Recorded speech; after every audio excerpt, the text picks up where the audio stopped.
जे धरमजींना प्रत्यक्ष पाहण्याचं अनुभवण्याचे जे योग आले, मी 2-3 एक वेगळ्या आठवणी सांगतो. हं.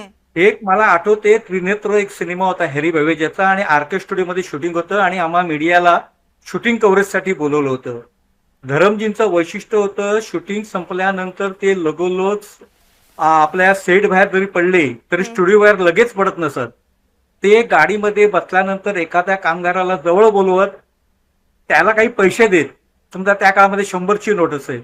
हे नेहमी पाहायला मिळायचं. हं. त्यामुळे आज ज्यावेळेला धरमजी गेले त्यावेळेला माझी पहिली प्रतिक्रिया होती की मुंबईतील जुन्या स्टुडिओतील कामगारांचा खऱ्या अर्थाने हिरो गेला.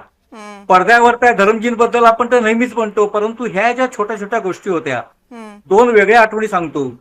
म्हणजे बिंदा ठाकरे निर्मित अग्निसाक्षी सिनेमा जो पार्थो घोषने दिग्दर्शित केलेला आणि गणेश चतुर्थीचा दिवस होता आणि अंधेरीतील एका पंचतारांकित हॉटेलमध्ये दुपारी 4 वाजता त्याचा मुहूर्त होता. हं. जॅकी श्रॉफ आणि नाना पाटेकर. त्या मुहूर्ताच्या वेळेला बाळासाहेब आणि धर्मेंद्र हे दोघं एकत्र पाहण्याचा, ऐकण्याचा, अनुभवण्याचा योग आला. त्यानंतर वर्षभरानंतर स्मिता ठाकरे निर्मित सपूत नावाचा एक सिनेमा होता. हं. हं. त्यामध्ये सुनील शेट्टी आणि अक्षय कुमार होता.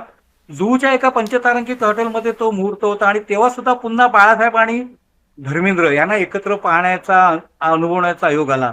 तर ह्या ज्या गोष्टी आहेत आणि आता विजेता फिल्मचा आपण उल्लेख केला हो. आणि ज्याला बेताब जो विजेता फिल्मचा सिनेमा होता, राहुल रॉयलचं दिग्दर्शन होतं. तो पहिली ट्रायलचा जो किस्सा आहे तो खूप गाजला. हं. हं. पहिली ट्रायल झाली आणि धरमजींना त्याच्यामध्ये काहीतरी असं मिस वाटलं की काहीतरी गडबड आहे. सिनेमा म्हणावा तसा जमला नाही. ओके. त्यांनी रिशूटिंग करायला सांगितलं आणि ते बापरे! रिशूटिंग 40 दिवसाचं होतं आणि धरमजींची प्रतिक्रिया होती, पिक्चर दिल से बनती है पैसे से नहीं. म्हणजे त्यांनी पैशाचा विचार केला नाही, सिनेमा जास्तीत जास्त चांगला कसा निर्माण होईल हं. हं. त्याचा प्रयत्न केला, विचार केला आणि बेताब हिट झाला. धरमजींबद्दल बरंच काय सांगता येईल. म्हणजे सनी सुपर साऊंड जे आहे जुहूला, त्याच्या निर्मितीपासून ते स्वतःची निर्मिती संस्था आशना आणि 4 पिढ्यांच्या दिग्दर्शकांसोबत, कलाकारांसोबत, पटकथा लेखकांसोबत काम करत करत करत केलेली वाटचाल आणि 60च्या दशकातील म्हणजे ब्लॅक अँड व्हाईट काळातील सिनेमापासून ते OTT पॅनच्या काळापर्यंत धरमजींची हो. खूप मोठी वाटचाल आहे, खूप मोठं कॉन्ट्रिब्युशन आहे.